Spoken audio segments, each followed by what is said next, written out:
Hello, hello. How's everyone doing? It's Monday, 20th of May, 2024. There you go, just for the historical archive. Hope you're all good. I'm doing excellent. Had a great weekend. Hope yours was good too. Shoulder girdle. That's what we're looking at today. What is the shoulder girdle? The shoulder girdle essentially comprises of the mechanical system, the wishbone system of the clavicles, connected obviously at the manubrium, right here, the pit of the neck, and the scapula at the back, and they meet in the middle at with the acromion process. The humerus kind of sits just kind of underneath the acromion process, which is the little sticky out bit that comes off the scapula. That is the shoulder girdle. I think it's a rather neglected little setup apparatus, so to speak. In some ways, we don't really think of it as a combined unit, but in many ways, it's kind of, at least on the top of the form, it's what kind of connects the front and the back, right? Through the scapula there and the clavicle meeting up. And I think it's worth looking at. I have, for those of you who have the reference, I have included some anatomy pages with the images that we're going to draw. For those of you who are following along and you've looked at the reference, we're doing close-ups. In saying that, we're going to still draw, for the most part, what we can see on the images. I might not draw right the way through to the hands and that type of thing. Excuse me. But I do genuinely think that this is a very interesting kind of thing to look at. And while we do, I will explain through my thought process for what it's worth. And obviously with this conversation about the clavicle, the scapular, and the shoulder girdle and all of that, what is the one thing that kind of major muscle group that kind of brings these things together? It's obviously the 3 heads of the deltoid. Yeah, there are 3 heads. In fact, I've heard people say there's 8 heads. You can have a debate about that. There probably is. But we essentially think of it as the front, the medial, and the back head, right? The 3 heads. They tend to present themselves, at least on most models, as a single idea. So anyway, with all of that said, deltoids have like 2,000 heads. Depending on the anatomy reference you look at, it can certainly feel like that for sure.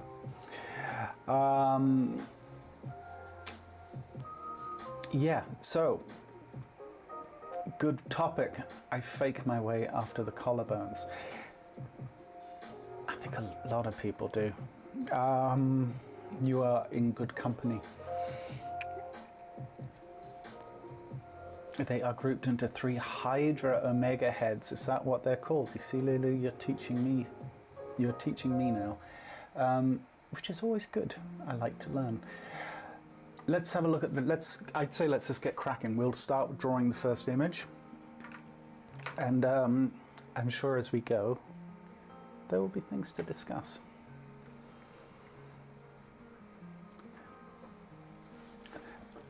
Excuse me. Okay, let me pick a pencil. That'll do. So we'll start the way that we normally do. I'm going to, as we are doing close-ups, I'm obviously going to be drawing a bit larger, which will probably omit the forearms, you know, the outer part of the arms. Lulu with the fake news. Not sure that's what they're called. Oh, you were, you see, 3 Hydra Omega heads. I like it. I think that this is what we'll go with. Like, you know, for all I know, this is right. Okay. Axis, just a rough axis. Obviously, this is not what the clavicles are doing, but it's the overall axis of the upper portion, as I can see it. All right, rib cage coming down this way. Something like that.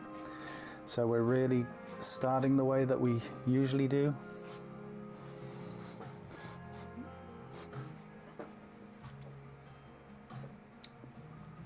You know, I like it. Hydra Omega heads. Why not? That's probably a lot of reasons why not, but we'll go with it. So when I'm doing a pose like this, find my center line and obviously the division. Now look at the way that, if we actually look at where the manubrium, which is the pit of the neck, right? And we normally, when we're doing these sessions, I normally put a little V right here. But in actual fact, the manubrium kind of sits kind of in this region. Almost looks like the knot of a tie, kind of sitting in there. Then the sacrum kind of coming down this way. And you can see that what this actually is the head of the clavicle. Then we come up this way. And you'll notice actually, if we just look at a top-down view, the clavicle is actually kind of going in this type of shape. Oh, you can't see that. That would help if I drew on camera, wouldn't it? Well, here. There you go. The clavicle makes this type of shape if we're looking just straight down, right? And in actual fact, then meets up with the acromion process and the scapula goes back that way. I'll draw a down view in proper when we get to the next pose or between poses. But, you know, the clavicle has a very S-like shape to it. So we can be, oh, I haven't started the clock. Not that I even know how long these are going to take, but you know, there are people that like the clock going. Okay, clavicle, roughly in there. This one. So what we end up with through this process is we end up with a placement for the neck, right? Kind of sitting in here like that, right? Rib cage coming down, like here and here. Rough guess, 30 minutes each, worth taking time to study in detail. Yeah, let's see. I think some could end up going that long for sure. Jackie, becoming a member. Nice one, Jackie. Welcome.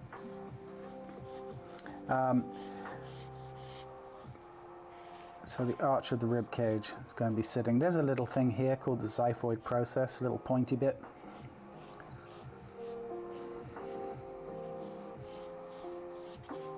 But our rib cage is roughly doing that, and you can see like the way the clavicles are sitting in here, something like that. Head of the humerus sitting underneath here. Actually, yeah, probably our rib cage is pushing. I'll push out just a little bit there. I can already tell this is going to be a super dirty drawing. Okay.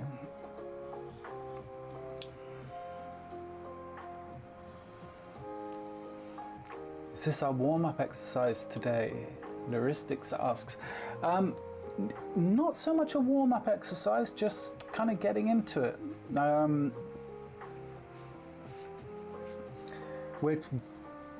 if you just missed the beginning, I was just saying we're focusing basically on the essentially on this region. Obviously we're going to be drawing more, but at least the topic of discussion is kind of the way the clavicles and the scapula meet, and everything that kind of connects with those ideas.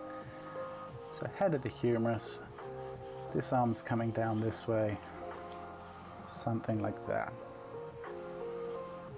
That will do us for now. Sternocleidomastoid, connecting to the clavicle and to the manubrium here, coming up this way. This is a really dirty pencil. I'm going to regret working with this. But sternocleidomastoid's doing something like that. Trapezius is coming down this way. Now, interestingly enough, the trapezius actually meets up about 2/3, maybe even a little more, but about 2/3 of the way along the clavicle. The trapezius meets up there, and we end up with this kind of idea, right?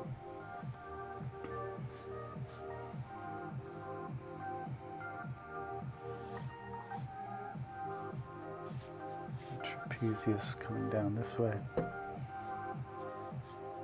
something like that. Once again, look, I mention this, I go on about this all the time, but look at the distance of the pectoral from the clavicle. There's quite a distance. The pectoral is sitting in here. All right. I wonder if this arch is actually a bit lower, maybe. Let's see. Same thing. I always look at the distance between here and the pectoral. Something like that. The pectoral muscle attaches at the 5th and the 6th rib. You don't really need to know that, but you do need to know it attaches above the arch of the rib cage, sitting at about here. Right, something like that.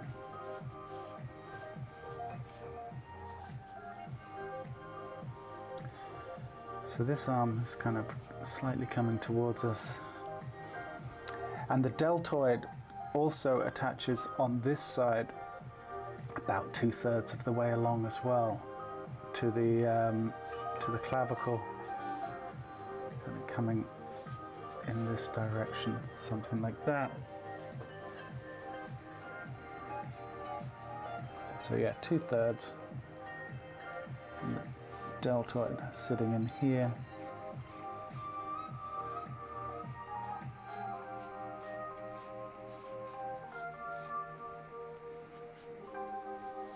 Something like that.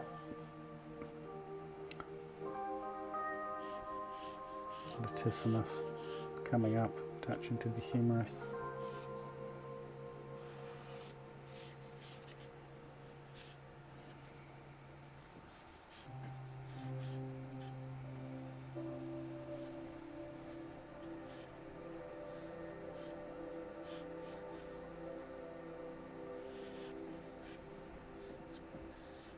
Something like so.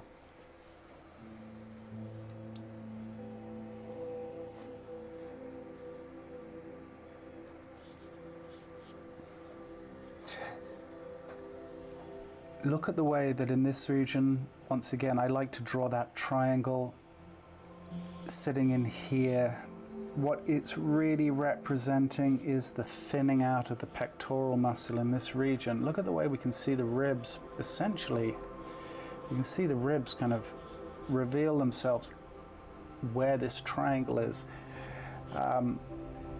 Once again, it's also a very useful subdivider of the form, right? We can think about the mass of the breast sitting in here.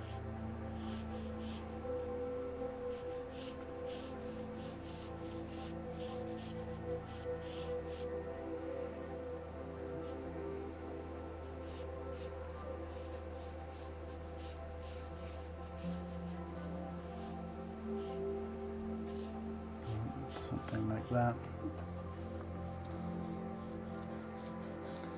We've got our bicep sitting in here. This arm is going this way. Coracobrachialis. And then tricep kind of sitting in there. We actually have a shortened forearm which is sitting in here. This is actually going away from us slightly. This is coming towards us. And the hand is actually sitting about here.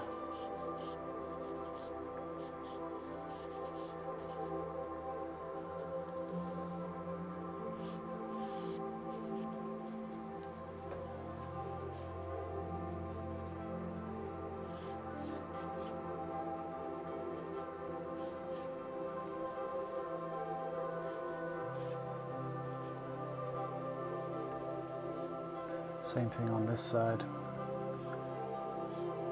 Got our bicep sitting in here.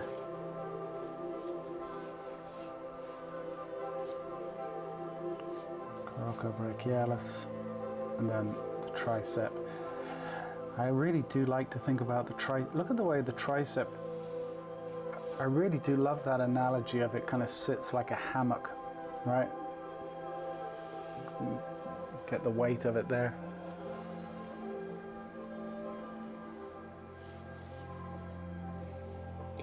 Something like that.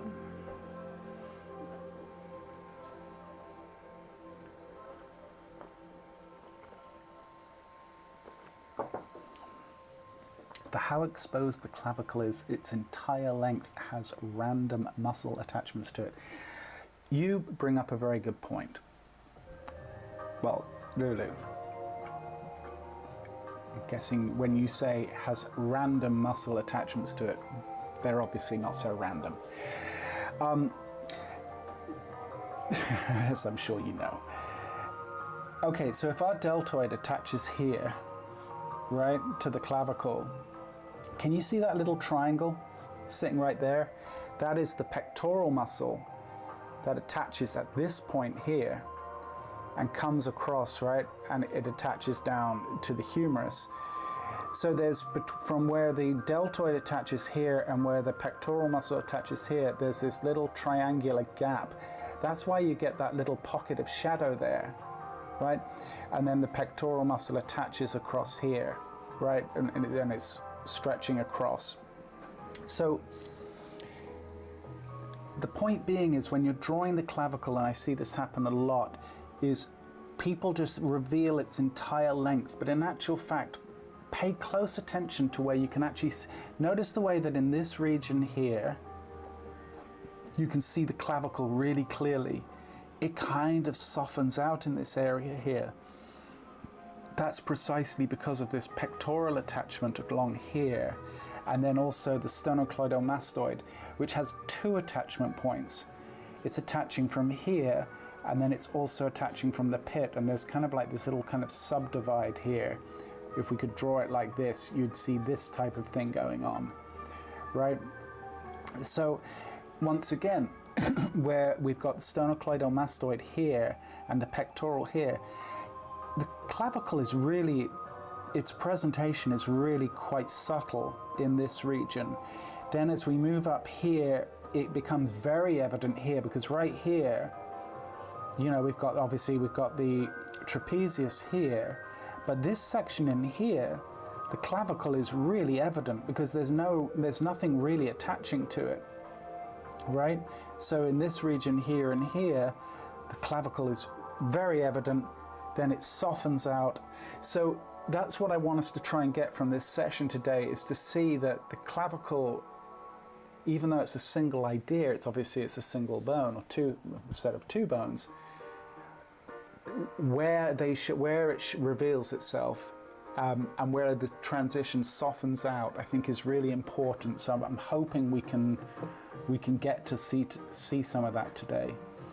Right, the clavicle comes to an end, and then we have the acromion process. There's actually a little bit of cartilage sitting on top of the acromion process right here. I forget what it's called, but this is why we get this. Like, if I just go in with a little bit more clarity here. Also, look at how straight this deltoid is. We come up, we do this, and then as we get up to the head of the humerus, and then this little bit here, and then we have the bump of the clavicle, and then we have the trapezius. Something like that, right? So that's why we've got these little kind of transition points.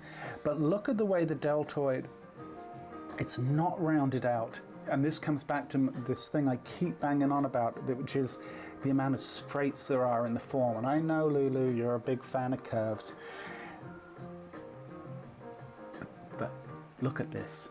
This works, right? Triceps coming up this way.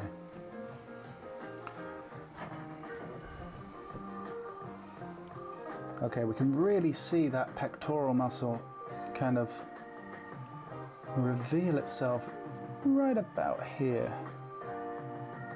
Right? And then it comes down this way.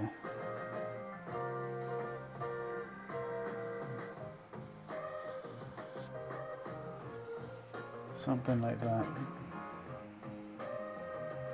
That little coracobrachialis, small muscle with a big name. Then if we come around the form here, you'll notice, I want us to try and be really mindful of just where direction changes happen. Like, we actually get this little direction change here where the weight of the tricep is hanging once again, and then we get that lovely little fat pad, which you guys know I do like to show that little fat pad under the arm. No, they're not random. Rick says, this may sound crazy, but I started drawing again a year and a half ago, and today was the first day I could semi-keep up with Richard. I'll put my marks down. Well, look at that, Rick. Fantastic. Good man. Glad to hear it. That's great. Rib cage. Right? And then we've got the latissimus kind of revealing itself in here. Something like that. Whenever we do these, or whenever I do these anatomical drawings in charcoal, things tend to get pretty messy pretty quickly. If I was just drawing on my own, let's say, I would definitely probably be doing these studies with graphite, because yeah, the drawing tends to get pretty messy. So once again, on this side, clavicle, kind of, we can see the little head of it here. Yeah, then it kind of softens out, right? And this third in here, barely see it until we get up to this point here, and then it really reveals itself, and then we get this trapezius coming in and kind of softening things up a little. But once again, the clavicle's continuing its journey even though we can't see it. The clavicle's kind of continuing its way up here and then meeting up with that little bump from the tissue on top of the acromion process. All right.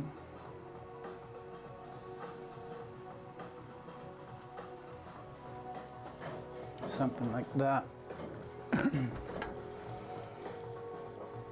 Once again, deltoid. Let's find the straights of the deltoid.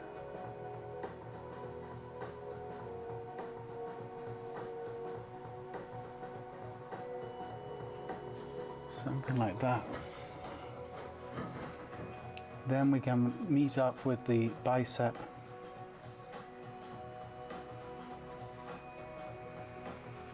It's just coming down this way. Pectoral's revealing itself about here, just above where the breast tissue ends.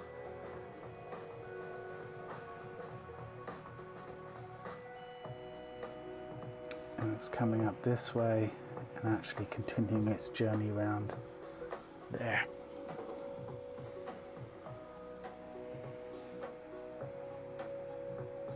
So wait, does the shoulder rest next to the clavicle or is it underneath?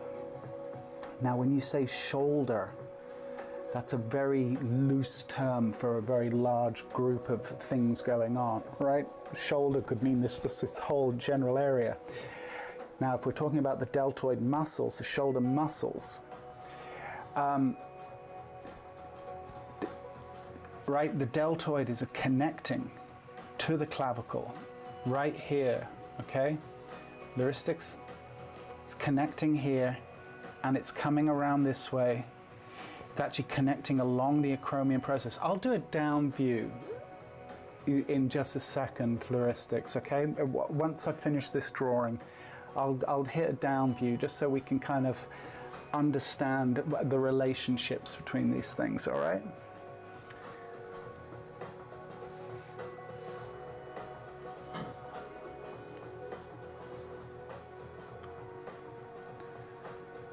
Rib cage, and then the latissimus coming up this way, going up this way, meeting up with the tricep, coming down this way, something like so. And once again we've got that little coracobrachialis just revealing itself here, coming in there. Not going to go much further than that with the rib cage and all of that. I was going to kind of, as I said, I'm focusing on the upper half here. Okay, forearm sitting in here. We've got some nice foreshortening on that. Coming down. And we won't get into drawing the hand, but we know it's there. It's sitting in there. Okay.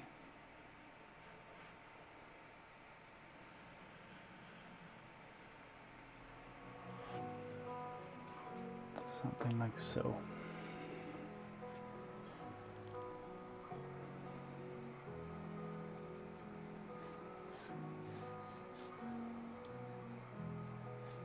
Sternocleidomastoid, once again, same as this side, coming up this way, giving us a little pocket of shadow in here, and then next to it a little pocket of shadow, and then we've got where this area in here, which is kind of in tone as well. Right.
All right. Yeah, I definitely need to switch my pencil. I actually think for the first idea, that's probably not a terrible place to stop. I will just hit just a tiny bit of highlight. Lovely voice to follow. Thank you, Tammy. Appreciate it. I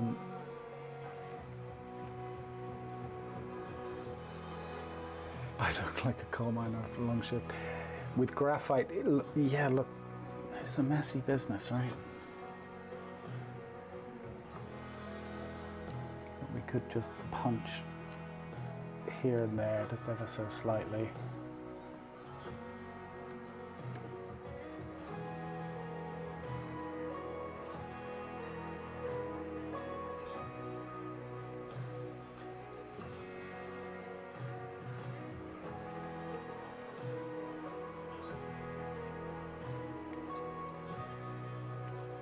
Yeah, I'm gonna leave it there. Okay, I think that's a good place to stop with that one. Dulcet tones. All right. Now, let's have a quick look at what we were talking about with the top view. All right.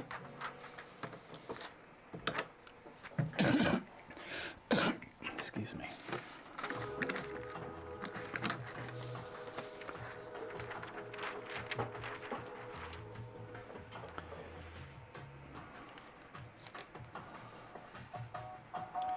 All right.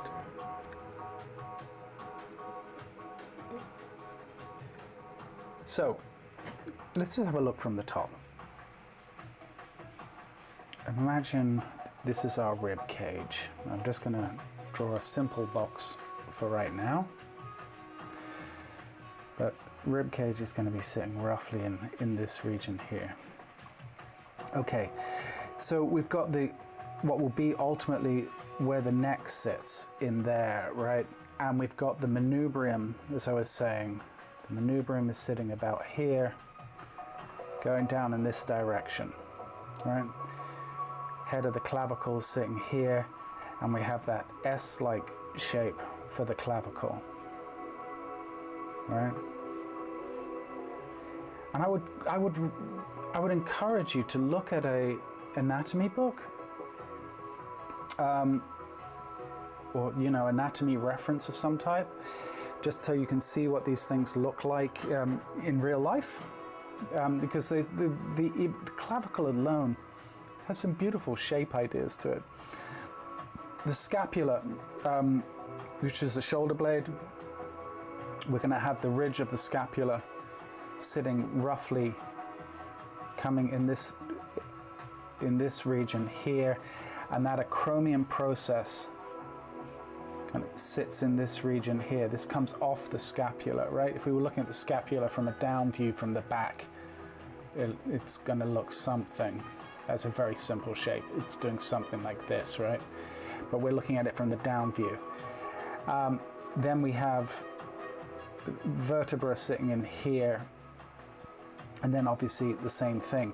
But the point I want to make, okay, so head of the humerus is sitting about here, right?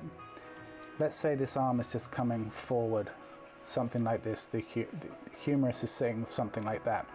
Okay, so the deltoid, the shoulder muscle, as I said, it starts about 2/3 of the way along here, right? And it attaches, and it kind of goes down in this direction. Then there's the medial head, which comes down this way also, right? Attaches to the humerus down here. And then coming from the ridge of the scapula, we've got the third head of the deltoid that sits like that. So the deltoid, as an idea, just shade the deltoid in for a second. Can you see how the deltoid is attaching? And this is why I was saying, like, this shoulder girdle really is that kind of transition point for all of these anatomical ideas. From the front and the back, it's kind of like the meeting, right? So the deltoid is sitting in there. The trapezius is attaching here, and it's coming back, and it's actually attaching to what's called the occipital ridge of the skull back here, right?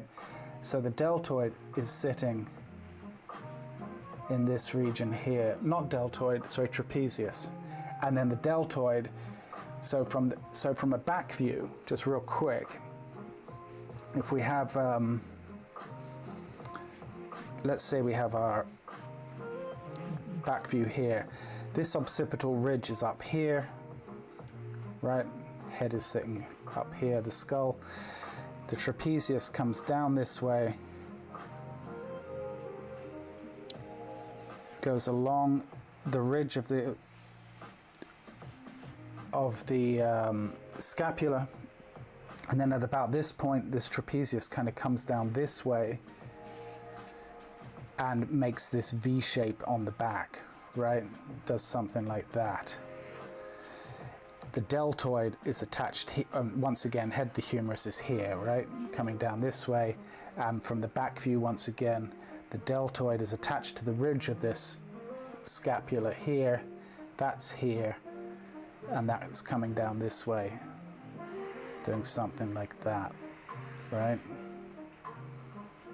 So this is this. I'm somewhat oversimplifying, but hopefully you get the idea. What I do want to do, one other point I wanted to make about this down view. Look at the way the scapula goes. These soft, super soft charcoal pencils. Look at the way that this scapula goes back, right? And then this clavicle goes back. And the scapula kind of with this acromion process kind of comes forward, right? So you get almost like, to oversimplify it, but you almost get this kind of shape from the top. And I think that's important to understand. As a shape, this is what's happening. Scapula is here, clavicle is here, acromion process is kind of like the bridge between the two, and we get this triangular kind of shape here. That is what makes it feel like the wishbone system on a car, you know, like that holds the wheels and the suspension and all of that. That's what's going on here. We've got our own kind of wishbone system. Scapula, clavicle, acromion process, and then the deltoid coming from the front and the back and sitting in that region, if that makes sense. Okay? Hopefully once again, this would all be much easier if I was actually taking my time and all of that, but you get the idea, hopefully. I feel like I'm learning forbidden knowledge. No, this is the good stuff. This is the stuff you should know. Really. Hey, question mark. Hey? Hey.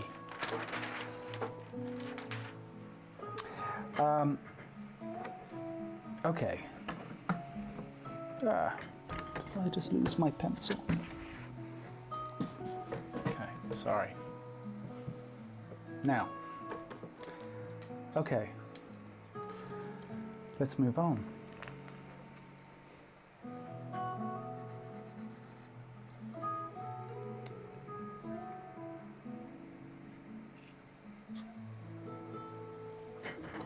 It really is good stuff, Lulu, and I think that the shoulder girdle, I see it mentioned, but I think there's a real problem with talking about just the clavicles alone, or just the scapula alone, and without discussing what those relationships are.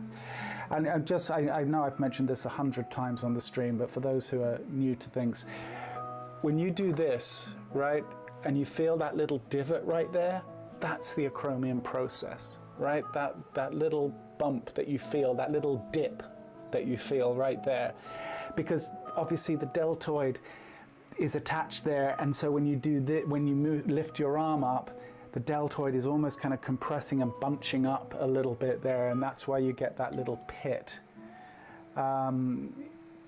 It's useful.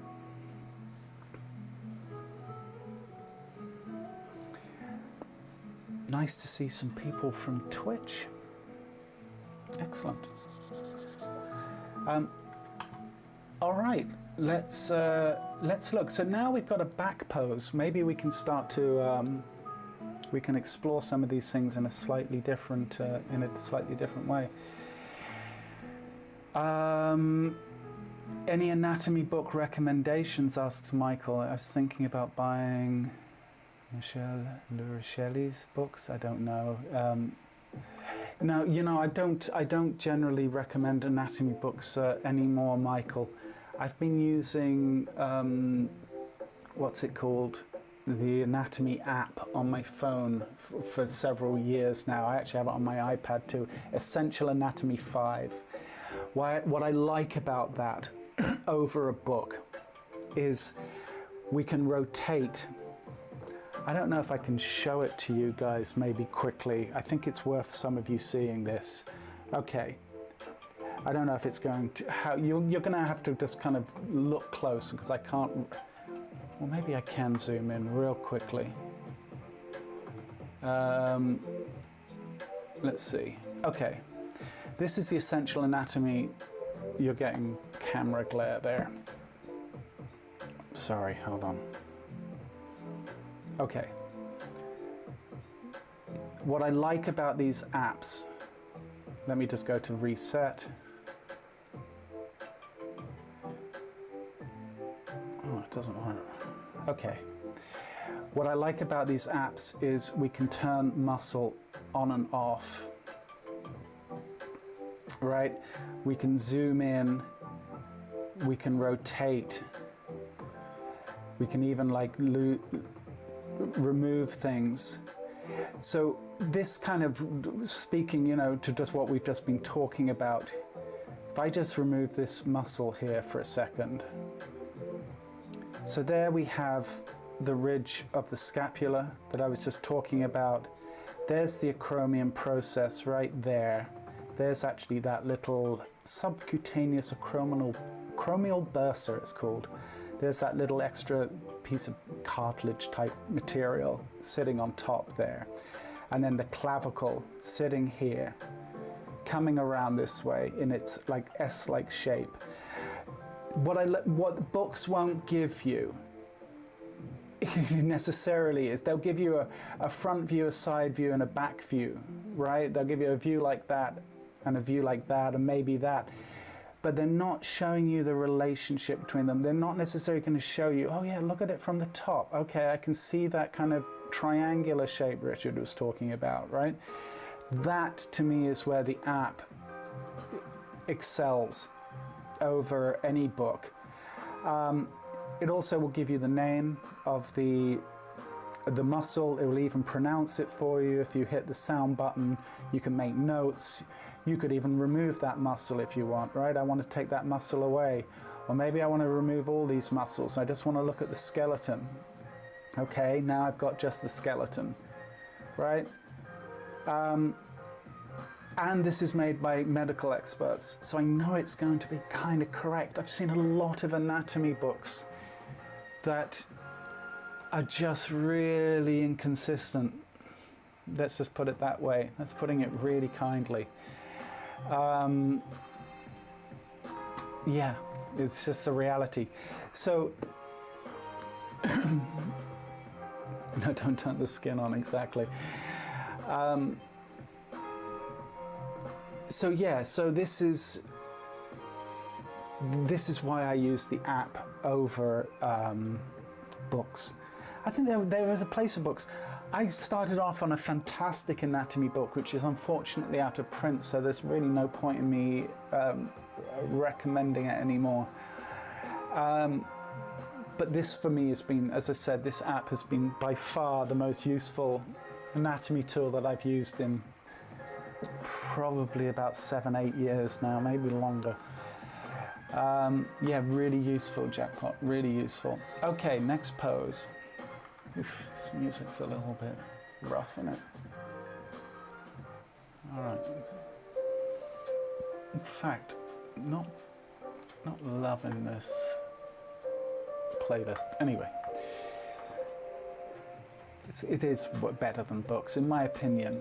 And as I said, like, I would just rather take anatomy advice from medical people than from another artist's interpretation of something, with all respect to all the great anatomy artists out there. Okay. Oh, I did start the counter. Okay, good. Yeah, you really do get to be, you get to kind of play at being an anatomist for sure. Okay, so we're going a bit larger here so we can focus on.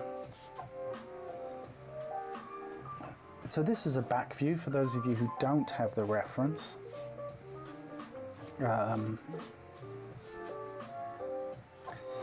Now, our model, obviously, female model, she has hair. Not obviously, but in this case she does have hair. One thing that's being hidden is the occipital ridge, which is that little bump at the back of your head where the spine connects to the skull. I really like to draw that, even though I can't see it. Skull's probably going something like that. Excuse me, because it's the occipital ridge is not only where the spine connects to the skull, it's where the trapezius attaches to the head, and then it kind of comes down this way, so to speak. Okay.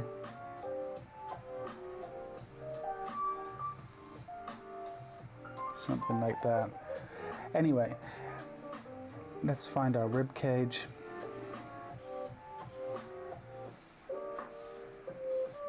The rib cage is going to be sitting somewhere in here.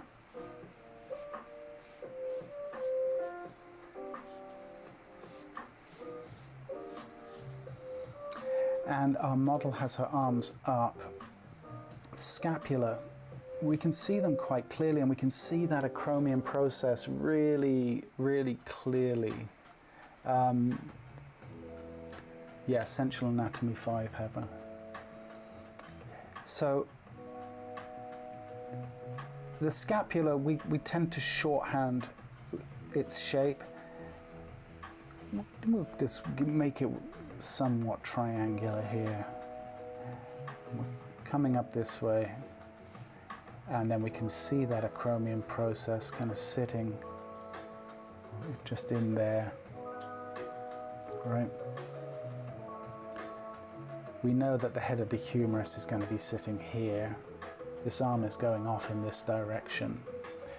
And we can't see its connection point because it's hidden, but we can see the deltoid, where it's attached to the clavicle at the front. Like if we could put in the pit of the neck, I'd say it's roughly, the manubrium's roughly about here. Clavicle's coming up this way. But we can see the deltoid sitting here, and we can also, bridge of the scapula here, we can see that deltoid coming, attaching back here, coming forward this way.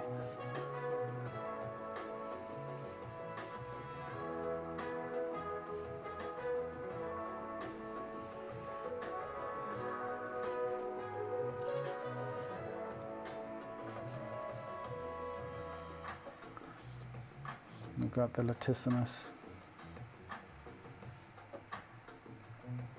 Then transitioning and meeting with the tricep, which is coming off this way.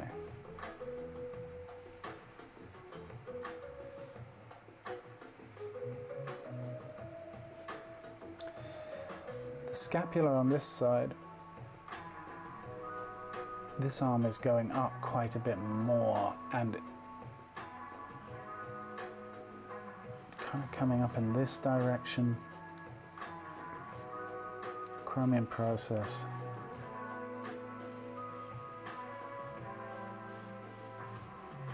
Something like that. Head of the humerus. Something like that.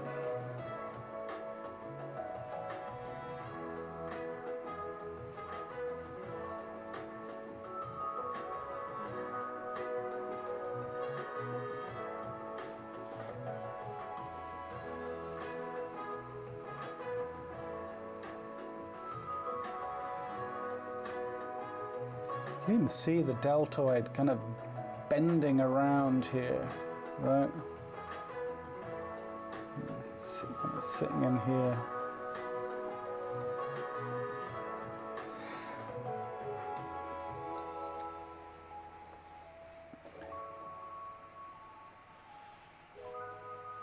So sitting. Yeah, this one is tricky, Lulu. Can we get a detail on the head of the scapula? The head of the scapula. Well, maybe we can have a look on the app. That might be a good way to do it. Also, notice the way that we've got the trapezius here, right? But notice the way that in this region here, we get a thinning out. And we actually, right over here, we can see vertebra very, very subtly.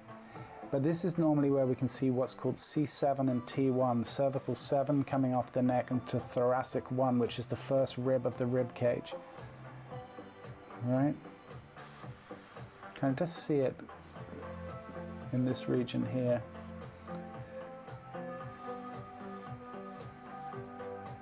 So I think that occipital ridge might be a tiny bit lower, possibly.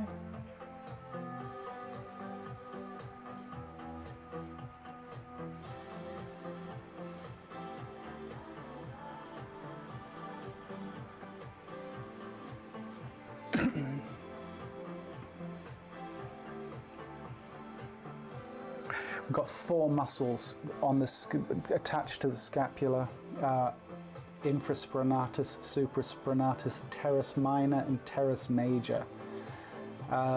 We can take a look at those on the app as well, and hopefully it'll help you understand what it is that what you're seeing.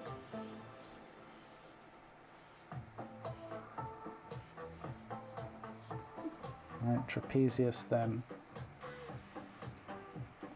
Once again, it's coming this way, and then it starts its journey coming down this way.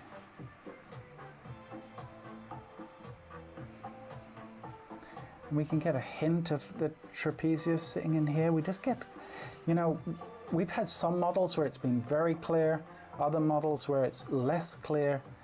Latissimus is going like so.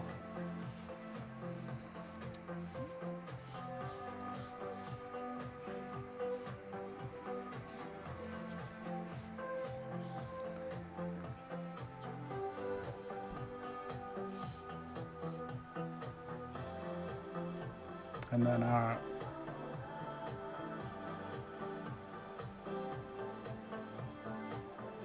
model's hair is kind of sitting in here.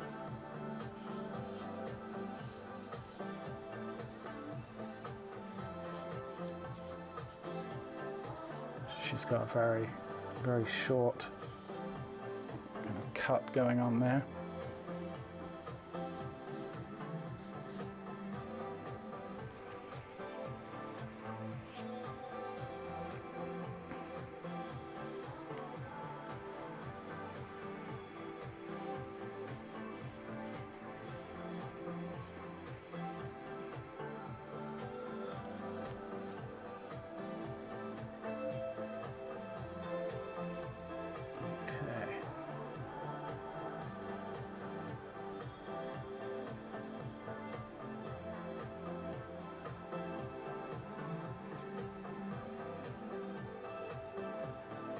So trapezius coming down to this acromion process, sitting in there.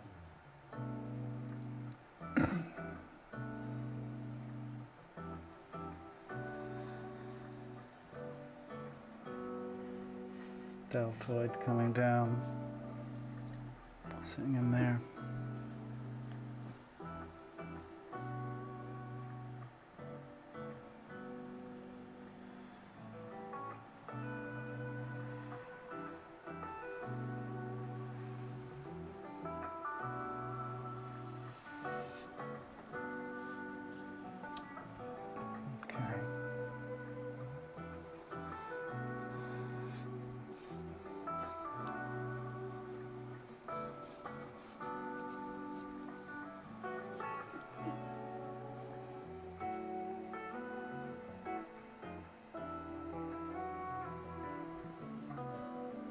All right, we'll go through it, Lulu. I'll show you on the app. It'll just be easier.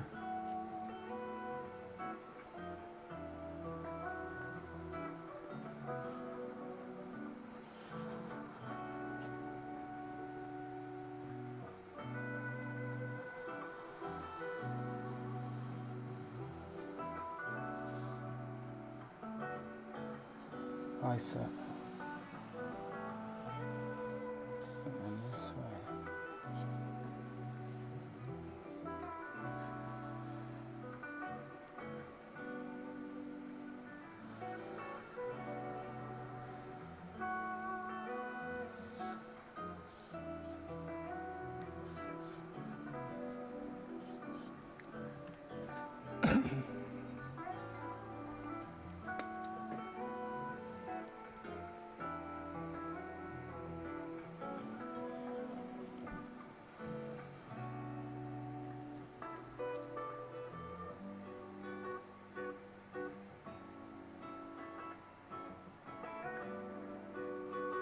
Yeah, the trapezius, like the V coming down this way, I think it requires a model to be pretty lean, you know, realistically.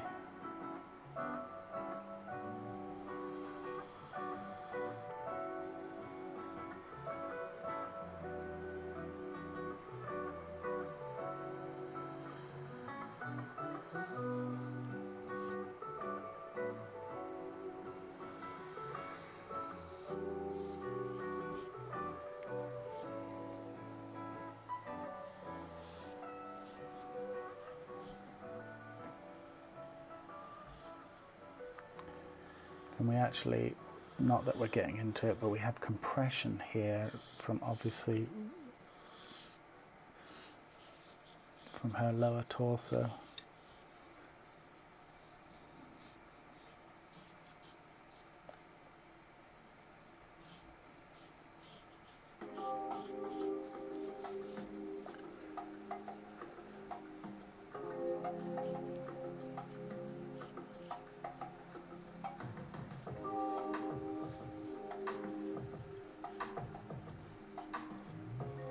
Okay.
Chromium process.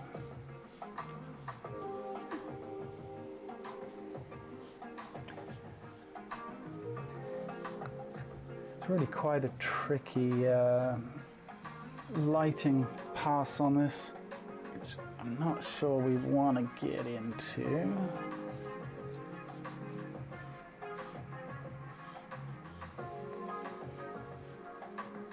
I think it'll just be too much.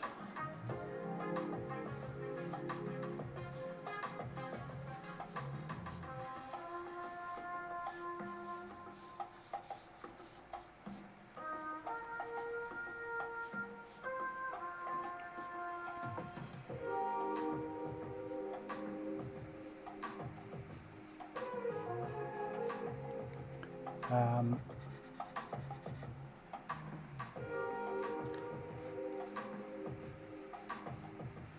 think I'll just do what we call a bit of a quick conceptual lighting pass just to help.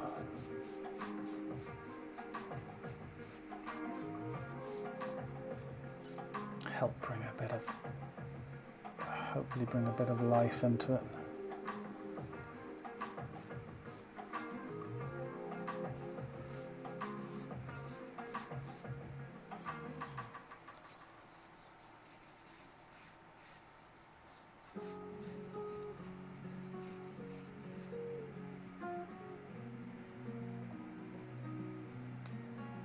That's gonna need a bit of material in here.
All right, I think I'm going to call it with this one.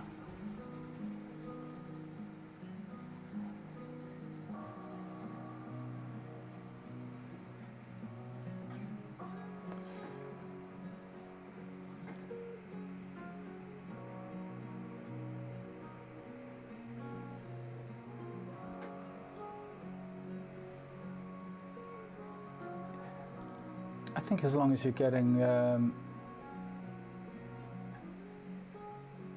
I have the hardest time drawing the lower torso compared to the upper torso. Maybe a study for another day. Logistics, we've actually been focusing on some lower torso stuff on previous streams. I don't know if you want to hop onto YouTube and go check out some of my streams from a few weeks gone by. We've done legs, we've done feet, we've been focusing on that stuff. Yeah, but some of the more recent live streams, so you could go check those out. And we'll always revisit it again. It's like, you know, this stuff is always we always come back to it eventually, right? Yeah, I'm gonna call it with this one. Don't really care for the drawing that much. It's more just about the study. But there's never going to be a pretty drawing here, so yeah, I'm going to move on. Yeah, we'll have a real quick look. Hopefully I won't get in, hopefully it'll be okay to show this stuff just real quickly. Scapula.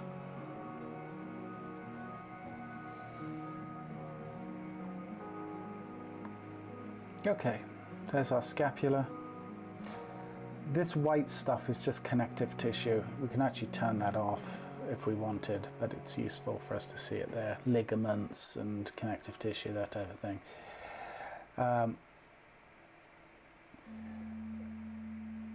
There we go. Teres minus, teres major, or infraspinatus. Sorry, where's teres? There it is. Okay, teres major.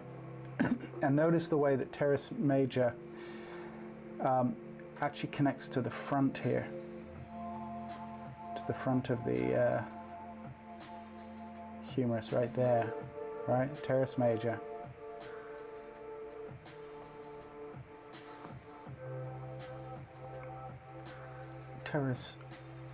Teres minor. Infraspinatus taking up all that real estate in there, and then supraspinatus up here, okay? So just so you can, the way to remember it is just that the teres are lower, the spinatus are higher, and the supraspinatus is the highest, obviously connecting right down there.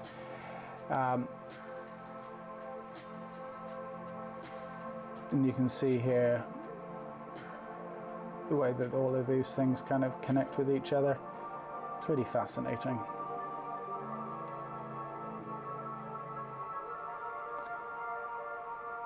Okay. Also, just while we're here, look at the triceps. Two heads of the triceps. We've got the one that connects to the humerus. Then this one, this head. Excuse me. Let me just hide this.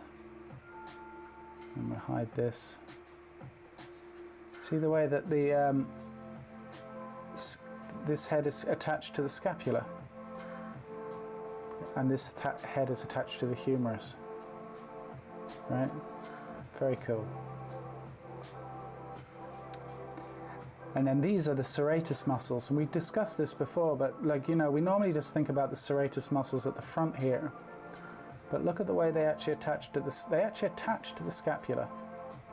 If we, if I just make this transparent. See that? Actually attached to the scapula.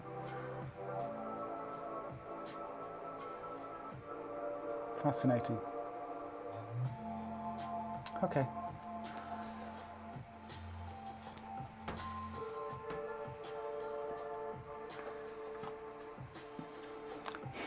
Rick, thanks, man.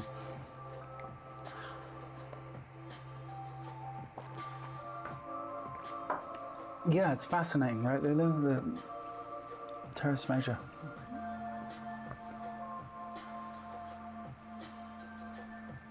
So there you go. Get yourself the anatomy app if you can, Lulu. I think you'd be glad for it.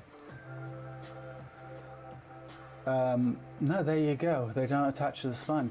Well, if you think about, like, kind of, I guess, like, if you think about, like, the mechanics of what's going on, like, why are they there, right? That's kind of where you have to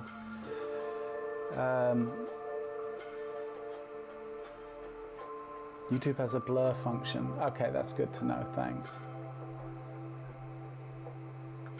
Not all to get all weird, but this is amazing. It seems like there has to be something behind this design. A lot of evolution, right? Like a lot of kind of refinement of an idea over time. That's the way I think of it. All right, let me get back to, here we go. All right, let's move on.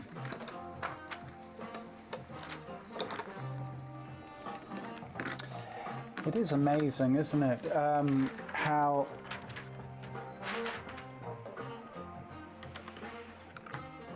the body, like, you know, you think how insanely complicated it is.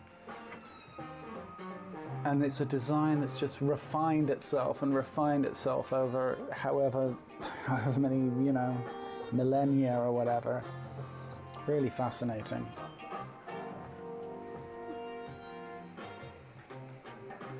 Plankton to serratus attached to scapula, missing a few steps along the way there. But essentially, right? Fantastic. Okay, next pose. So once again,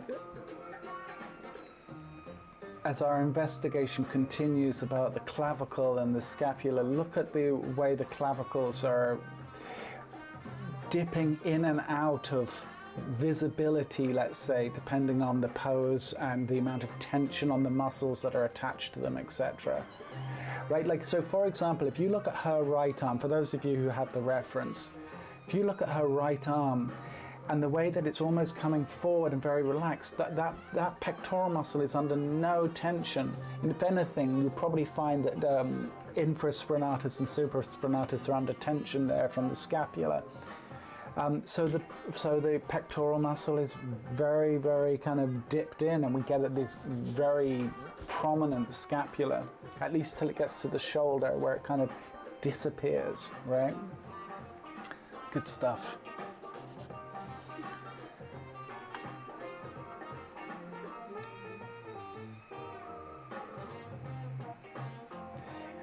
The thing that blew my mind is the doggo legs are basically an elongated version of the human foot. It's the same design.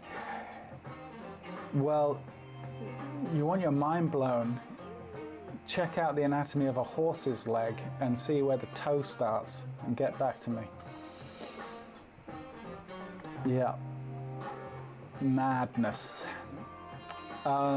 Pretty cool to be alive. It is pretty cool to be alive, isn't it? I agree. What a fascinating thing.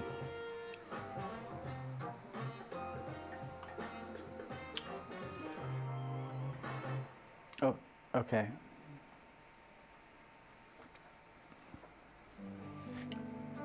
Yeah, do. Go check out horse's foot, the leg, and see where the foot starts.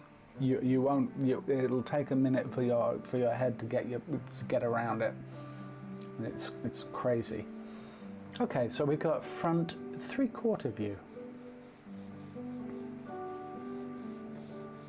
Just finding overall dynamics of the axis of the shoulder. We'll draw a little bit further down here, then we'll show a little bit of the lower torso.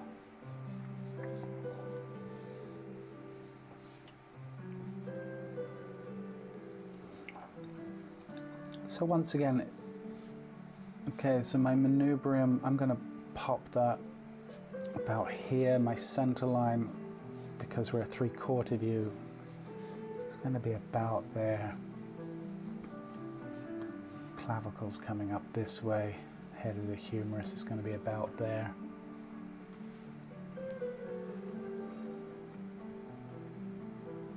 Normally, because this arm, the left arm is up, the clavicle would be at a higher axis, let's say, than the one on the right, but this arm is being pushed up. So that's why, even though this arm is going up this way, the clavicles essentially are kind of mirroring each other, if that makes sense.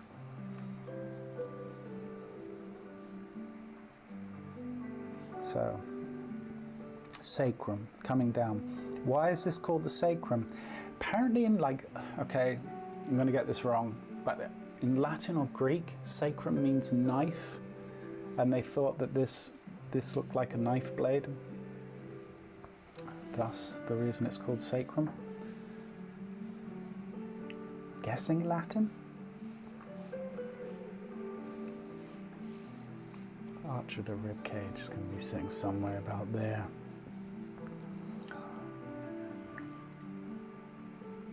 You can actually see at this point here, this is actually the iliac crest coming around this way. She's doing this type of thing, right? Inguinal ligament will be going down this way.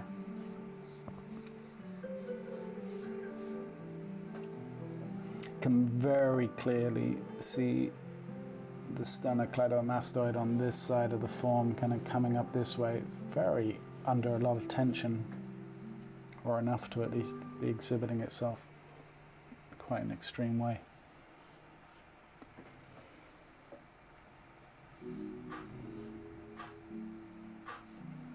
Okay, so here's a little trick for those of you who are new to things here.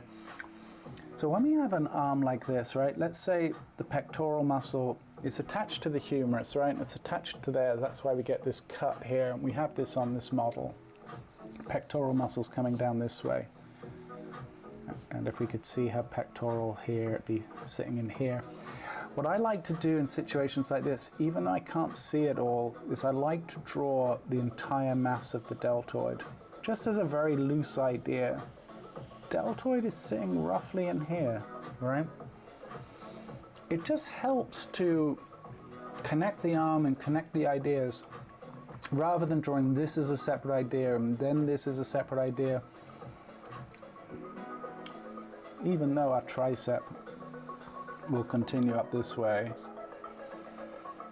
and the bicep will actually come from the head of the humerus, which we know is here, and it's going to be coming up, sitting in here, like so. I like to just draw that as a single mass. Okay. So this clavicle is going up this way and kind of gets hidden. This side, very clear, just because of the angle, and see that sitting in there.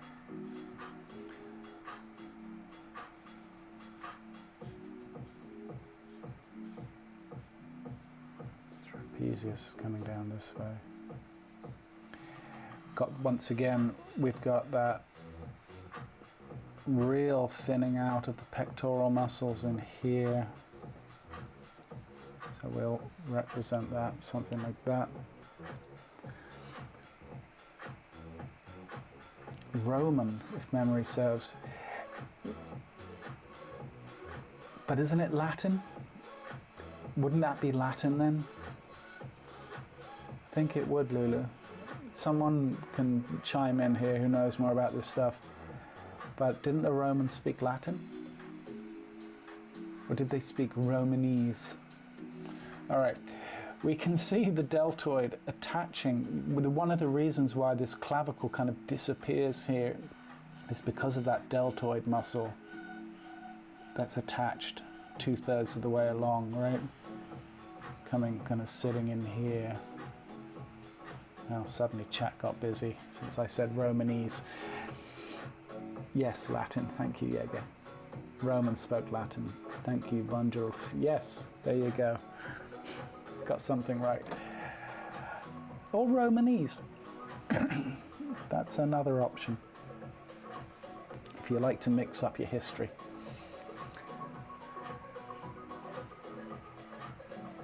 And then this arm kind of coming down this way, something like that. The deltoid obviously is attached all the way round, but we see it here. And coming down this way and then meeting up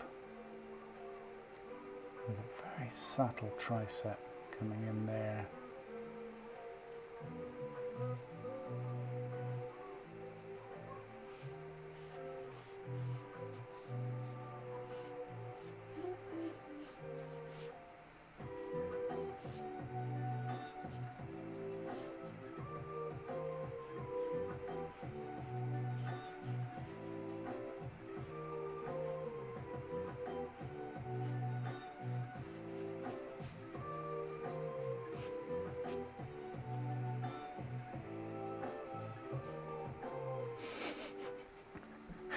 Nice recovery, Lulu. Okay, we can see the pectoral, which we know is attached here, kind of coming around and just reveals itself here once again, being mindful of that distance between the clavicle and the pectoral muscle. Right?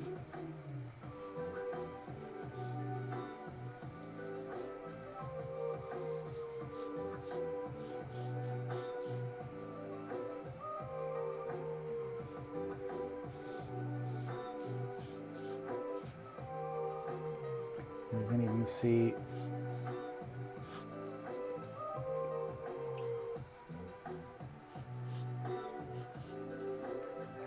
now I was going to say we can see serratus, but I'm not sure we can there. I think what we're seeing there is actually ribs. So don't mind me.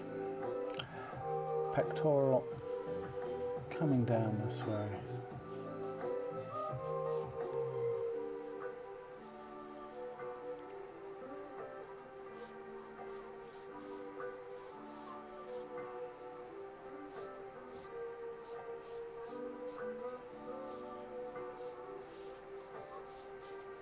And then we can see latissimus coming down like so.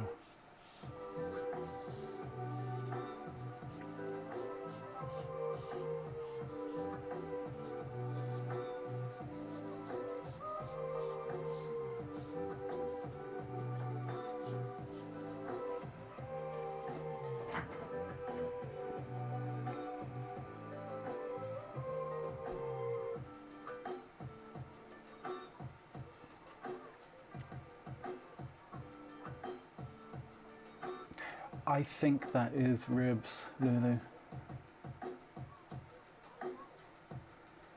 So there are times when it's hard to distinguish what's rib and what's serratus, but I think in this case that's what it is.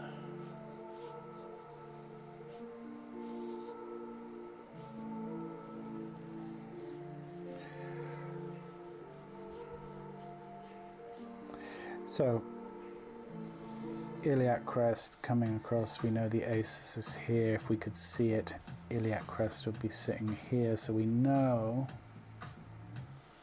the oblique is sitting in here.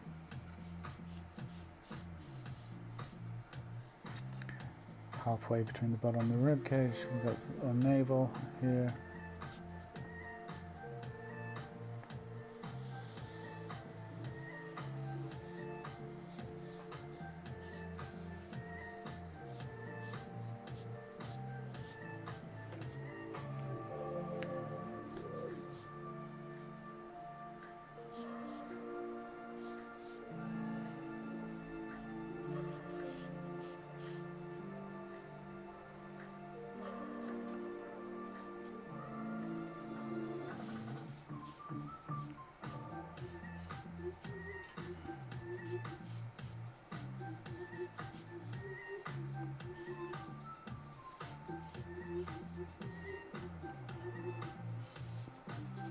Great hair. Not really getting into that for this, but still.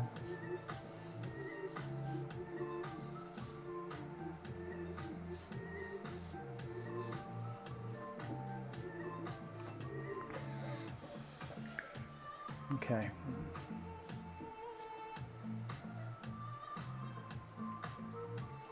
Where will I start? I'm going to start here. So we want to be really mindful about subtle turns.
Yeah, it's the wrong time of year for fires, Rick.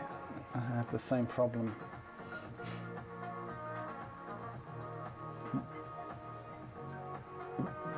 Yeah, I agree, Lulu, you would. For sure.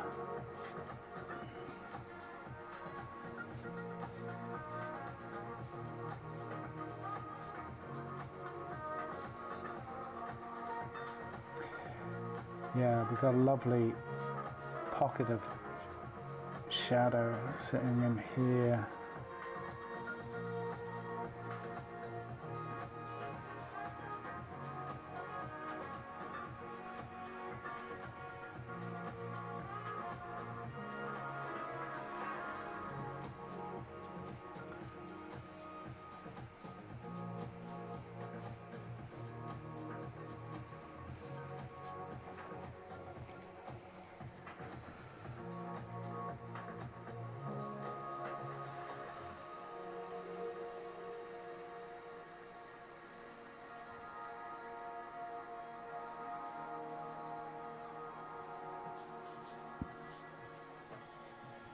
Hey, Chris.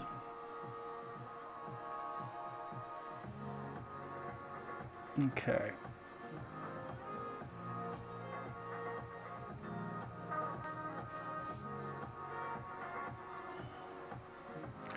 Deltoid.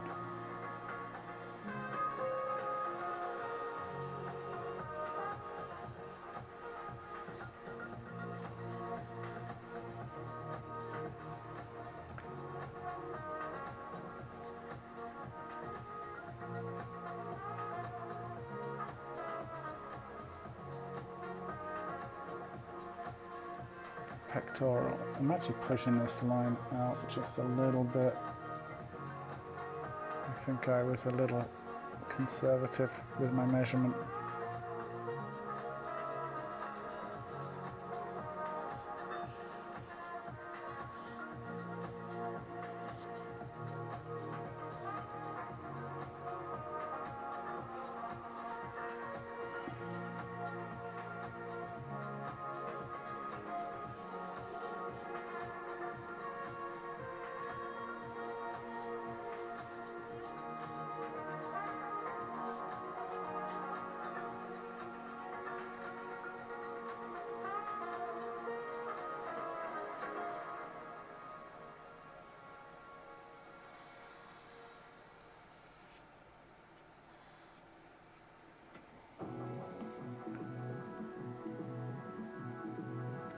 And coming down, rib cage, sitting in here. And coming down to this very long, flat oblique, coming down to the iliac crest, which is here. And a very, very quiet tensor fascia latte, and then coming down.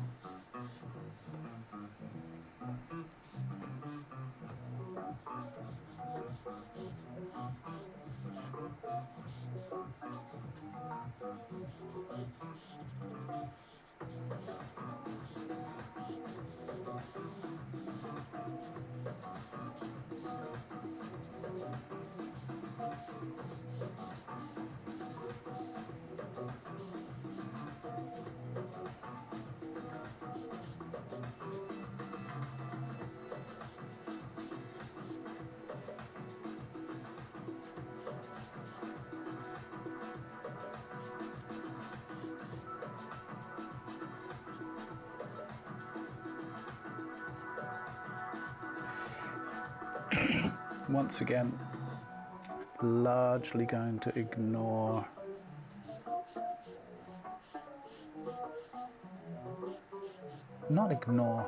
modify slightly the light and tone.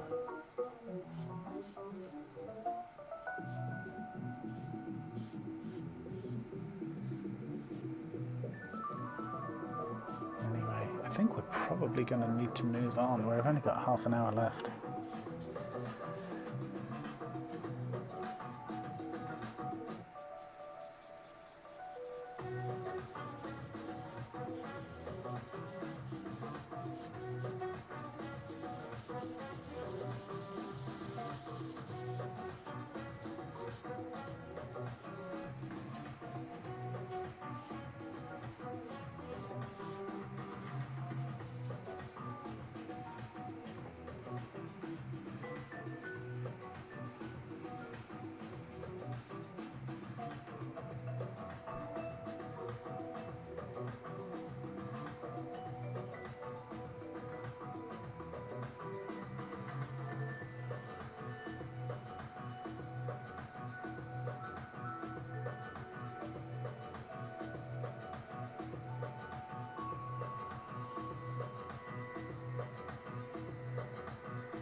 All right.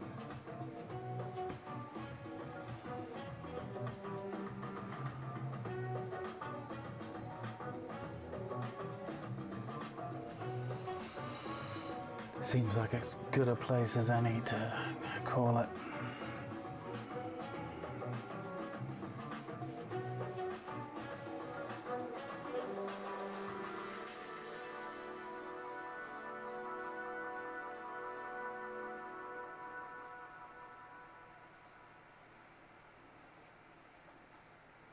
Okay.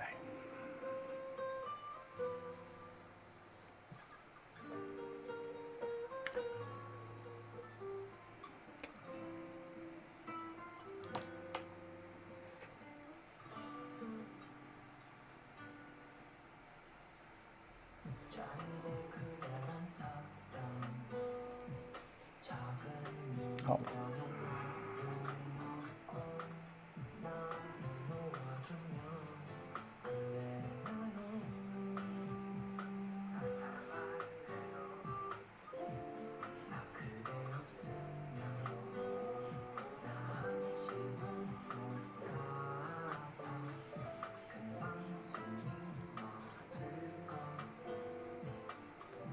Done.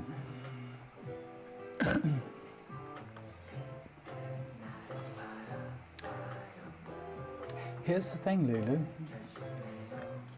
You have to ask yourself, if you weren't focusing on trying to capture those very specific ideas, assuming that's what you were trying to do, would you have actually have not got so hung up on it and maybe had a more successful drawing?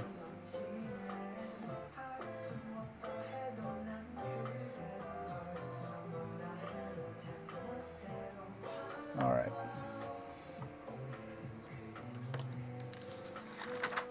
Yeah, we could switch this to a bowling stream, although that would not be nearly as easy to do. All right. So we've got, yeah, just under half an hour. Where are we at?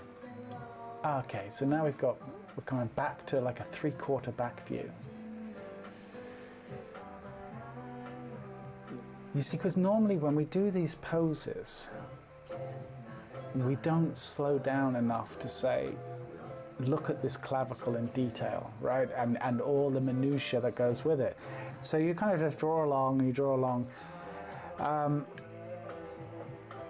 And it's not till you kind of slow down and you make an analysis of something that you kind of go, ah, okay, yeah. So I just need to find a suitable pencil. This will do. All right.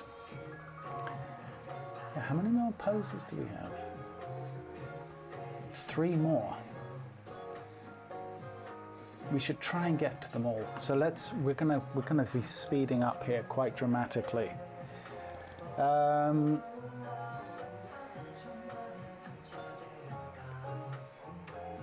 Let's aim for like an 8 to 10 minute pose, okay? You know me, I could probably go on the latter side of that, but now when I get a pose like this, it's really tricky. I want to find the axis of, I'm almost like kind of looking at the axis of the trapezius, kind of coming down like so, right? At least from one side to the other. I've almost kind of got the acromion process here coming around to the acromion process sitting here, if that makes sense. I know I might adjust that, but just as like a large idea. Center line.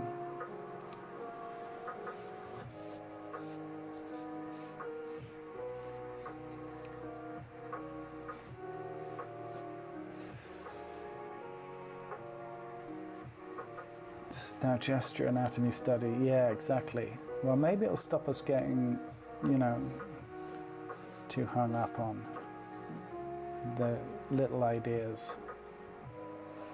Look how this scapula, this is really interesting, guys. Look at this scapula. Look where its point is down here. Boom. Crazy. And then the ridge of that scapula, if we could see it, it's kind of sitting in here.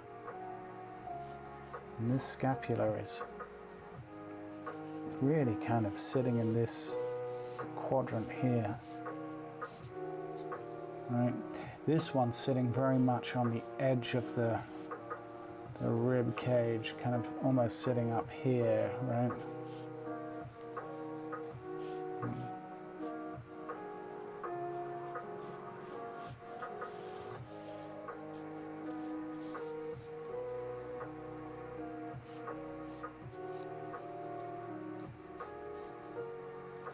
And we've got a lot of compression down here too, which is really interesting. Once again, now this is also, it's all interesting, but look at the way we can see the clavicle on this side. Right there, right? Kind of continuing its journey, meeting up with the acromion process here. And we can see that deltoid on both sides now. This is why I picked this pose. You can see that deltoid kind of coming down this way. And we can also see it kind of coming from over here. Sitting in there.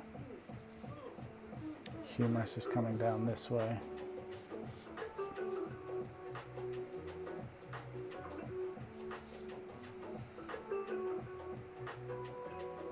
And you see that latissimus underneath all of those creases, kind of sitting in there. This is actually a fascinating pose. You've almost got this type of idea, right?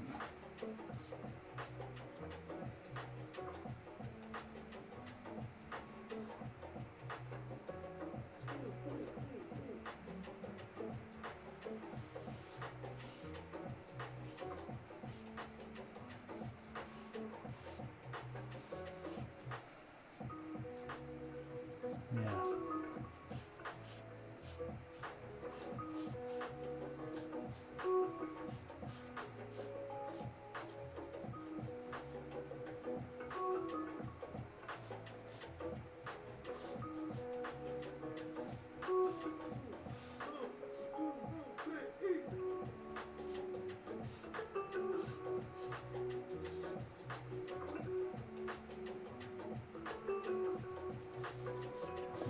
It's probably about here.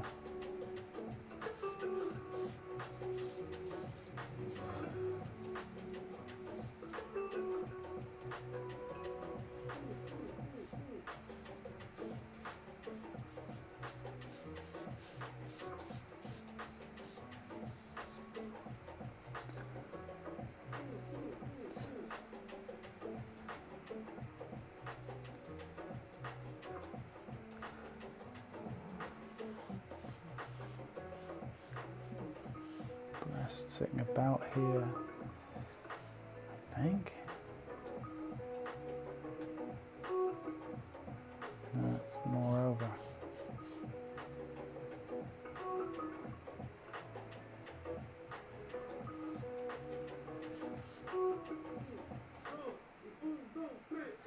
And then what we've got here, basically, right, what's starting this compression? The iliac crest.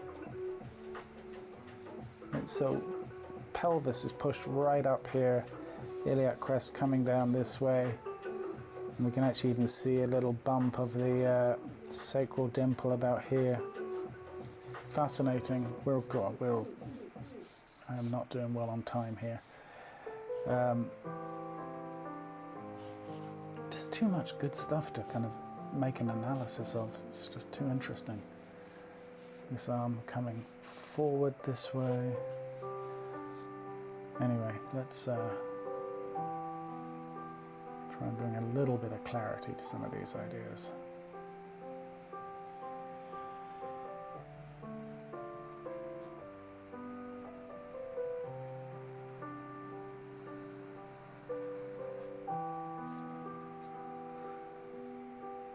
Trapezius.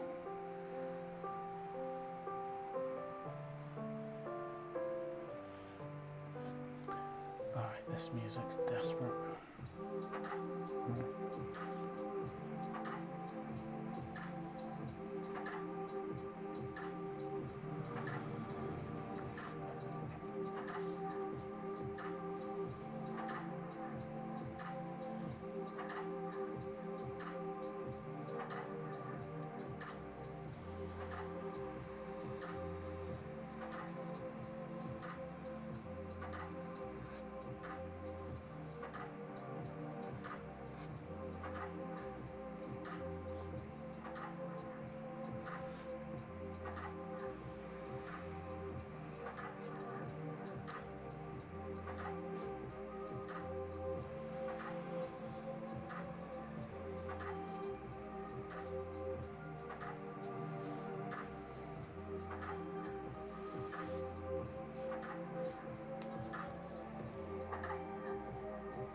Actually, look at the way these creases come around here and then they join up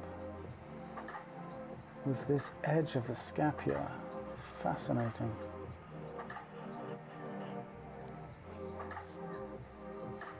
Yeah, we're simply not going to have time to get into the minutiae of these ideas, but fantastic.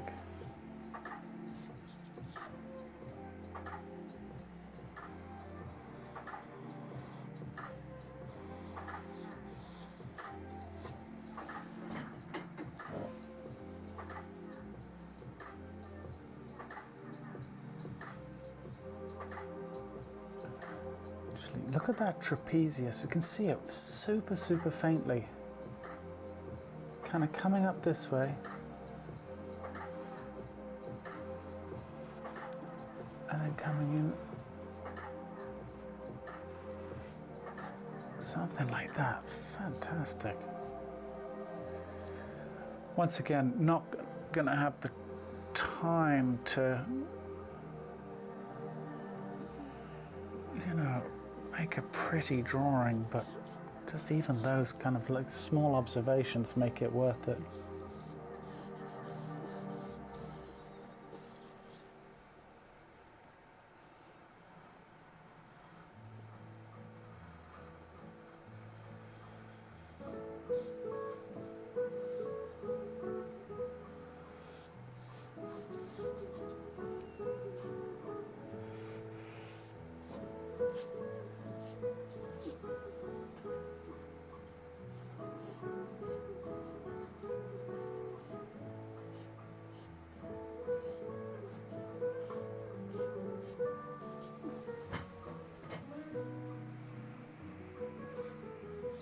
Oh, we're at 9 minutes. Yikes. Okay. All right.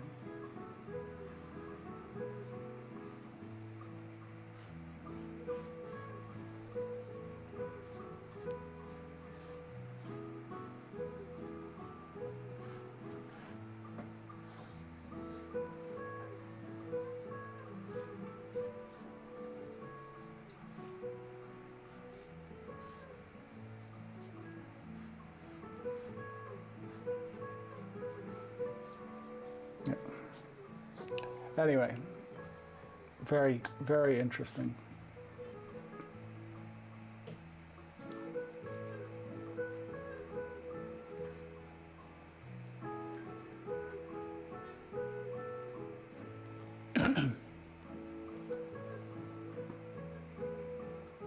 Poses like this make me feel guilty for not practicing. It's frustrating not being able to translate all those interesting ideas into a sketch. Yeah, and look, time is against us here, unfortunately. There are some very fascinating ideas. I love, I know that you can all see it, those who have the reference, but I love the way that this crease line here continues its journey and actually meets up with the scapula. That as a shape idea, I've not done it anywhere close to justice. But I love that conceptually. What a beautiful idea. What a great thing. Okay, let's move on. Good practice nonetheless, right?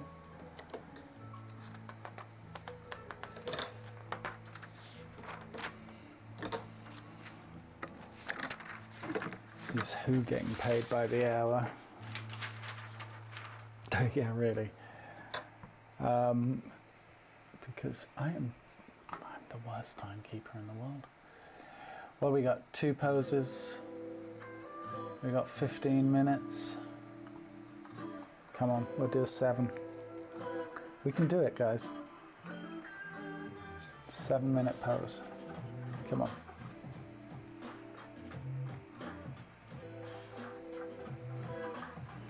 Once again, the running theme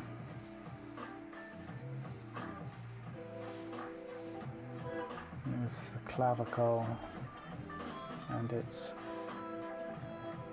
friends. Clavicle coming up this way, head of the humerus. Look at the clavicle going back this way. Fantastic. Right? Head of the humerus, heavily foreshortened upper arm, and then sternocleidomastoid.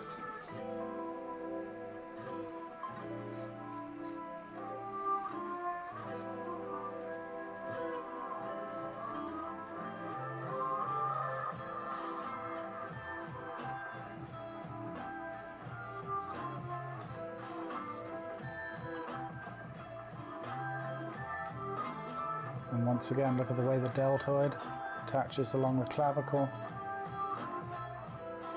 It sits in here.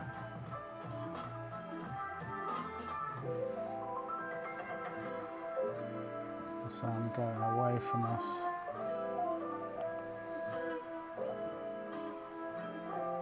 Pectoral muscle.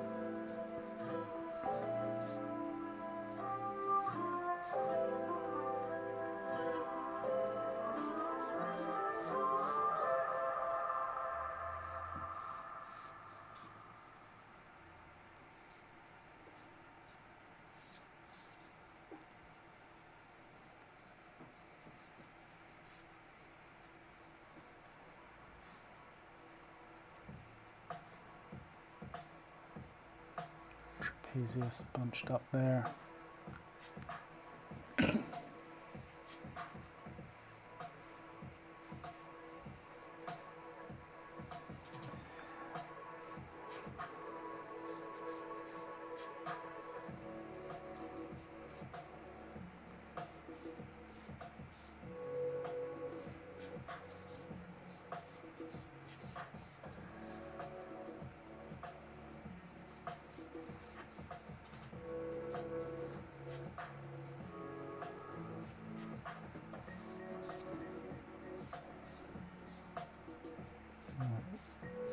Rib cage sitting in here. Navel.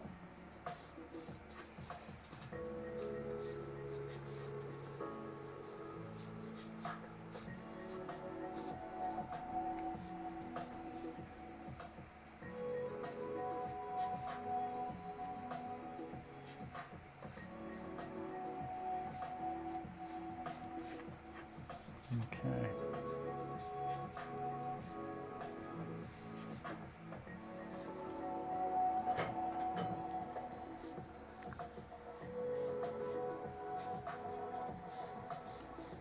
Blake sitting in there.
clavicle.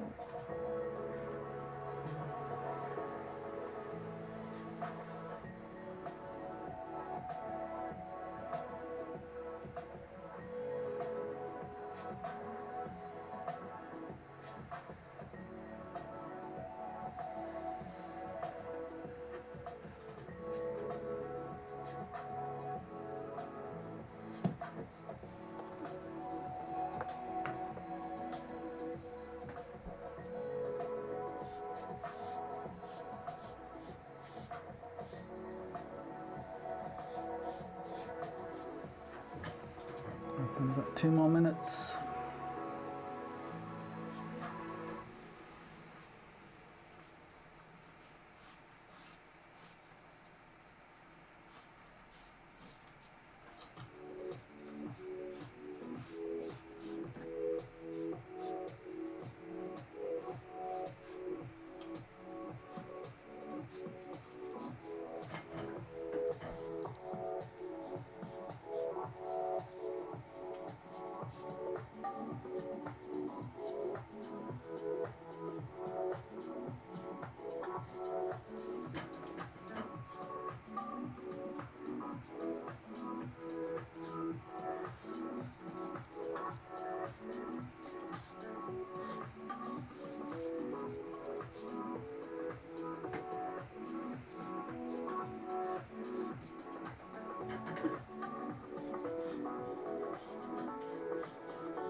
There's our 7.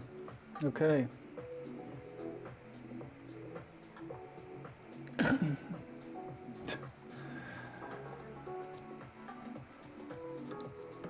Nice. Okay.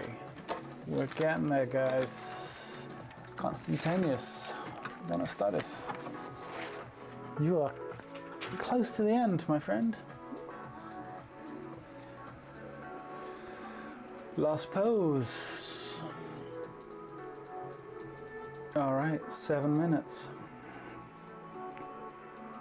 Let's do it.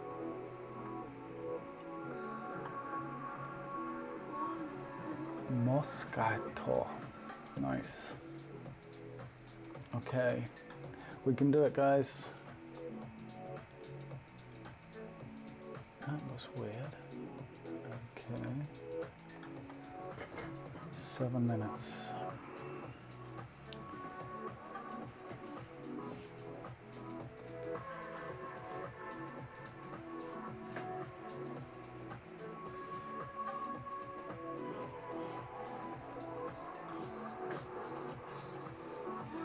So once again, when we find our center line, but let's find that kind of connection point for the neck, and that gives us our manubrium, and once again our clavicles, star of the show.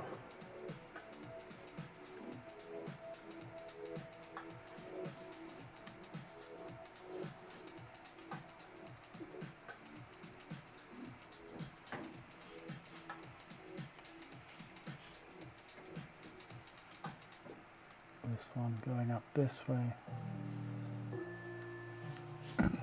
This arm going up this way. Something like that. Nice pull on that pectoral muscle. Great. This side is a little more relaxed.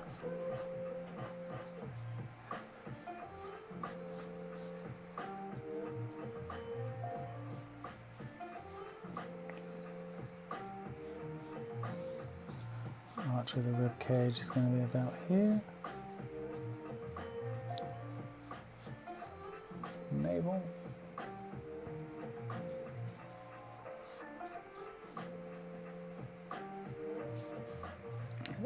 Iliac Crest is about here.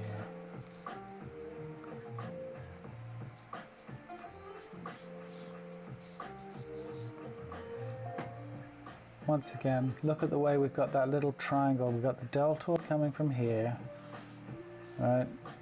And we've got the pectoral coming from here, and then in here we got this little kind of little gap.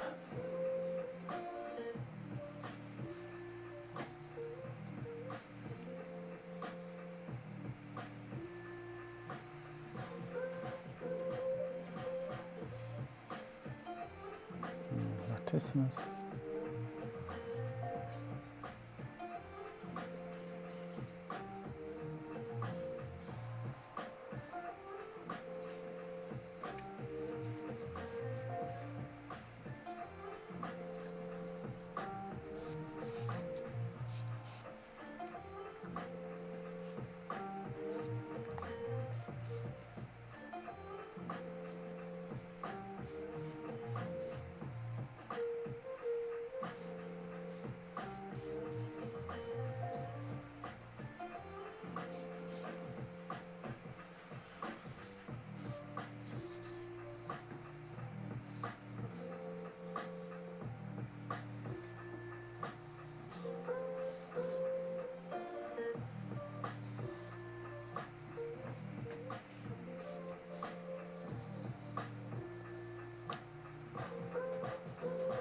We got the wrist about here, right, with the foreshortening.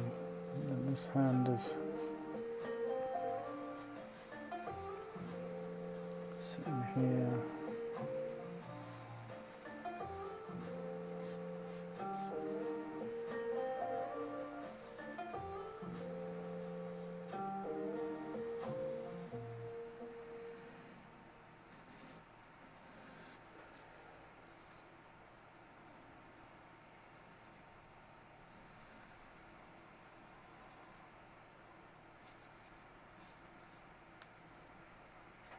Really see the turn of form of that forearm, right? It's very cool.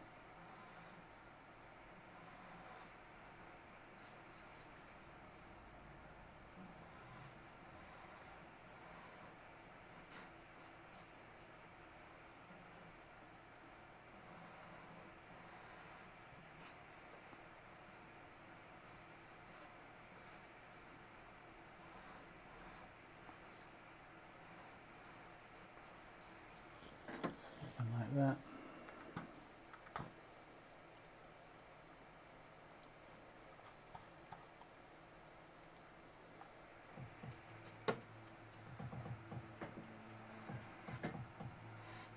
Deltoid.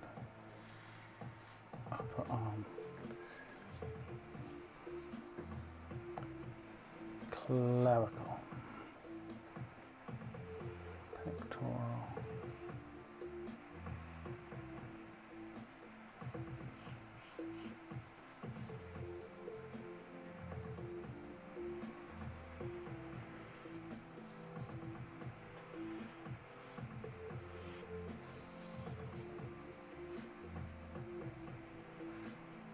Latissimus, ribcage,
We're at 10 minutes, or sorry, 7 minutes now.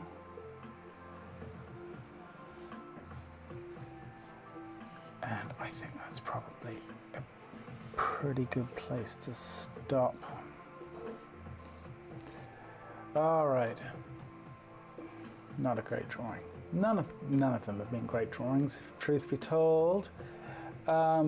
But doesn't really matter. I think we learned something today. That's really, and for me it was really good to just go through these exercises. Right, we're at the gym.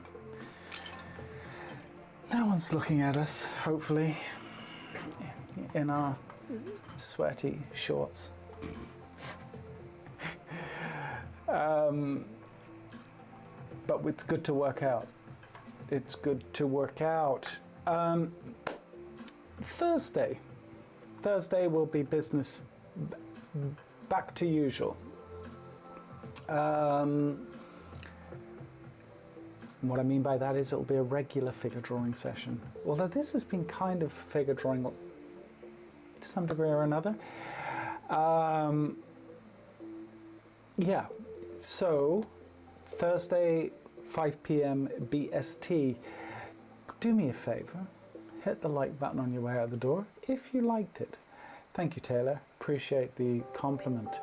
And thank you all for showing up, because you know the drill. Without you guys, there is no stream.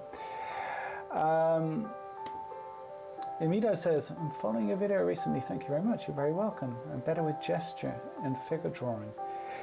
Well, I believe that all of this stuff is connected. I'm not telling you anything you don't know, but I think that there's a place for anatomy study. I think there's a place for gesture and just for figure drawing. But at the end of the day, if we can understand the mechanics of some of the things that are going on, then we stand a better chance of being able to look at the model and make an analysis and a decision-making process of what it is that we want to say, even if we're doing gesture and we don't intend on showing it, to understand, for example, the wonderful mechanics of the shoulder girdle and that beautiful relationship between the clavicle and the scapula and how they all connect and the muscles that connect them and all of that. For me, that's a beautiful journey to take. Even if we don't use it a whole lot, you probably use it subconsciously more than you'd think, right? Joyce says, Richard, do you ever do head and face drawing? Joyce, yes, although I have neglected it terribly over the last few months, especially, you know, doing the live stream and focusing so much on the figure. So what we're going to do, and I'm not sure if we're going to do it next Monday, possibly, we're going to go through a head construction series. We'll go through a series of steps together of constructing and building up the head, and we'll talk about some of the ideas involved with that, which will be really good for me because I'm seriously out of practice with head drawing and I need to get back to it. So it'll be as useful for me as hopefully it will be for you too. Saulo? Sorry, we'll be back on Thursday though. If you come 2 hours earlier than you logged in today, you'll catch us at the beginning of the stream. But yes, we are going to do heads. We're going to get quite into heads actually. And it's a bit of a selfish pursuit, as I said. I want to go deep, and I want to get back into that. I used to do a lot of head drawing, especially working my day job. I do nothing but draw heads all the time, working in animation. It's probably why I haven't been drawing them as much, because heads are time consuming and they lack the long gestural lines, let's say, that we get with the figure, which I find so alluring. But obviously our bodies aren't much without a head to attach at the end of the day. Nit asks, do you have your first ever full figure drawings? Can you show us them in some other videos, please? Nitya from India. There's an interesting thing. I could show that could be an interesting stream in its own right, just, or at least a sidebar, show some of my early work and how it's evolved. I'd be happy to do that. Not sure when, but stick around, we'll get to it. That explains why you haven't been drawing them. Yeah, honestly, it's like I have an aversion to drawing heads, because I feel like it's all I gave notes on in my day job. So yeah, we need to get into that, I think. Methinks. Guys, it's fun. Thanks for joining me on this Monday. Hope it helped your Monday get off to a smoother start or a smoother finish somehow. And I will see you all on Thursday. And in the meantime, please take care of yourselves. I'll see you Thursday. Cheers. Bye.